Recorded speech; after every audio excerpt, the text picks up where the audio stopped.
Oh, it's been a long week. 8 more hours? 8 hours? Oh, man. Can't wait that long. Well, then we best get going. Let's get this party started. It's showtime. Showtime. We are ready to go. It is Friday, July 17th, the year of our Lord 2026. And, Dave, you want to know why I'm excited? I know why. Why? Because you're a short timer now. No. I mean, short timer. I'm not going anywhere. You're going on vacation. Yeah, but that just means I'm going to sit in my house for 5 days and think and work on the show. Why don't you? That's sad. Yeah. Why don't you take the day off and stop thinking? No, I'm going to sit there and think about the show. I'll probably come back with about 18 ideas that I want to do right away. Yeah, that's what I'll be doing. No, Dave. Stop. No, today I'm going on vacation next week. Hey, Dave, look forward to the fact that it'll be more relaxed next week for you. Thank you. Yeah, it'll be. It's always relaxed when Gary hosts the show. Yeah, it's a little chill. I will be sitting there locked away in my attic, thinking and plotting ways to talk about the show. That's what I'll be doing. Yeah, okay. While we go on vacation. What an exciting vacation. Oh, All I'm going to do is not wake up and do the show. Yeah. Everything else is still the same. Yeah, no. What are we doing on vacation? Oh, we're going to go up to the Marine Corps barracks on Friday to watch the silent drill team. That's the big part of my vacation. Thrilling, right? You're looking at me like you're I got watching two a heads. silent drill train. Yeah, drill team. watching the you Marine can't Corps hear it on the silent- radio. Watching the Marine Corps silent drill team. That's going to be the big crescendo of my vacation. I've always seen that like on video or whatever. It is pretty cool. Right. So they perform every Friday night at the Marine barracks. So I got tickets. So we're going to go watch that. That's the big thing for me on my vacation. I didn't know that was like every Friday, like a performance. Over the summer. So on Wow. Tuesdays. That's kind of cool. On Tuesdays at sunset, they're at the Iwo Jima Memorial In DC. in D.C. Okay. Next to Arlington National Cemetery. And then on Friday, they're at the Marine Corps barracks. I've been to Arlington a couple of times, but I've never been to the Marine Corps Memorial. Yeah. So that's going to be the exciting part of my vacation. What do you think? It's not bad. You know, that's a good start. No, that's the end. That's what we're doing on Friday. Okay, well, what are you doing leading up to it then? I have no idea. My My son's here, so we're just going to hang out. Like maybe we'll go to Busch Gardens one day. Okay, I think this weekend he wants to go to Yorktown. I've never been to Yorktown. I'd like to, though. A great museum, great Revolutionary War museum. And then I think we want to go up where the British surrendered and stand there. Okay. Yeah. That's going to be the big part of my vacation. And I'm a big history nerd like that, too. So I would totally geek out on all that stuff. Either that or we're going to Nashville and going to go drinking.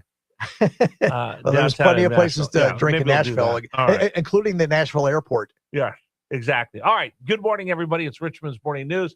My name is Rich Herrera. Appreciate you making us a part of your morning as you get ready for work today. Like I said, it is Friday, July 17th. Thank you so much for joining us. We've got a lot to get to today. Of course, Dave Saunders stops by the show. He'll give you, here's what to do over the weekend in Richmond. So maybe he can help me begin my vacation that we'll have next week. Governor Allen is going to join us as well. We'll talk to him as we do every Friday. And then I've got an interesting guest. I'm going out on a ledge here, Super Dave. There's a lot of consternation right now. It's a good word, consternation, of people that just can't find love. There's a certain kind of lettuce that going around that can get rid of consternation. Exactly. And now they're linking it to a farm out where I know, and it might be from Taco Bell. Yeah, I've heard it. Yeah, I didn't know that was where you used to live, but I've heard it was from. Taylor possibly Farms. from. Yeah, some of my family members work out there. At least they did. I don't know. I knew Anyway. it was possibly Taco Bell. But, Yeah, but don't throw Taco Bell under the bus No. yet. I went there yesterday. No, but what? Let me get back to what I'm saying. Is that there's a lot of people that have a hard time finding relationships, especially as you get into your 20s, 30s, and a little bit older. And there's this old misnomer that successful women you can only have one thing. You can only have success at work or success in your personal life. We have an author that's going to kind of give you an idea why successful women are having a hard time finding personal satisfaction, personal relationships. So we'll do that for you. So we're going to go out on a limb with that one this morning on Richmond's Morning News. So let's get started. Here's our news brief. Everything you need to know happened last night. So when you wake up this morning, you hit the road, you know what's going on, and you're not playing catch up the rest of the day. Number one story of the day, Donald Trump gave very, in my opinion, un-Trumpian speech. Number 1. President Trump said in his White House remarks, as the midterms approach, he claimed the security of America's elections have been under attack. January 2020 to June 2026. This is a cyber threat aimed at the very heart of our democracy. Documents now on the White House website or what he says proves this. But Senate Minority Leader Chuck Schumer said Trump's plan was to cast doubt in voters' minds before November. Rig the midterm elections in his favor, knowing massive losses are otherwise inevitable. The president, in his speech, said the Save America Act, with its election reforms, can restore voting integrity. Gernal Scott, Fox News. Okay, so here's why I think the speech was very un-Trumpian. He didn't just come out with just wild-eyed accusations of this, that, or anything else. Because listen, here's the receipts. China had hacked into, and they've got a hold of a bunch of personal information. They've found 250,000 people that are on the voter rolls that are not U.S. citizens. He said, fine, I'm not going to make all these wild Trump-like accusations and statements. I got the receipts. Go to this website, find out. By the way, I tried to go on the website after his speech. It crashed. So many people were looking. But I got a little bit of tape from Catherine Herridge, somebody that I trust in the media. We'll talk about that. By the way, if you were watching network television last night, you didn't see the speech because ABC, NBC, CNN decided they weren't going to carry the president's speech. MS Now cut out halfway through, and CBS, they had about the first 20 minutes and then cut away. In fact, ABC, NBC, CNN refused to carry the speech live. CBS, MS Now carried only part of it. Fox carried it in its entirety. We'll talk about that this morning on Richmond's Morning News. The bigger thing for me is the fact that these news networks don't carry the news, and they decide that they're not going to carry it because they just don't want to hear what the president has to say, which means the American people don't get a chance to hear what the president has to say. That's very, very concerning to me. Anyway, we'll get to all of that this morning on Richmond's Morning News. Story number 2, the hostilities between the U.S. and Iran continue to heat up in the Middle East. Number 2. Beginning at 2 p.m. Eastern Time, U.S. jets and warships launched another wave of strikes against Iran following a return of major combat operations last week. Over the past 3 days, Iran has not attacked any commercial vessels transiting the Strait of Hormuz, though traffic has slowed. The White House relaunched the air campaign in response to the regime's previous attacks on shipping. President Trump is not going to sit by and allow these active acts of terrorism to take place in the Strait without ensuring Iran pays consequences for that, and that's what we are witnessing right now. Iran's response to the American airstrikes, attacks against Iraq, Bahrain, Jordan, and Kuwait, where the Kuwaiti army says it shot down 32 drones today. All right, that's the latest.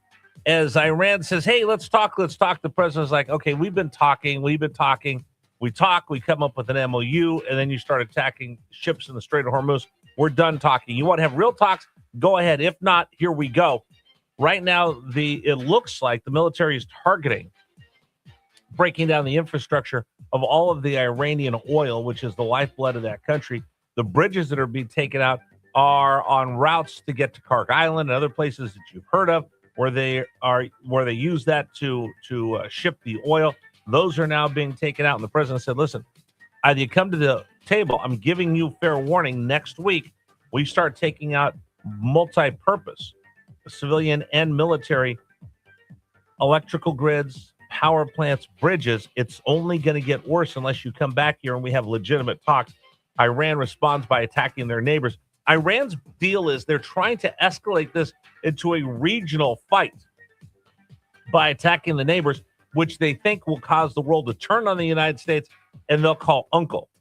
Well, I don't know if that's going to work necessarily, but that's what Iran's looks like their position is. Let me draw in Saudi Arabia, Bahrain, and all the rest of these countries, and then have them turn this into a regional conflict, which the rest of the world will come and say, all right, all you stop. We don't want this to break into World War III.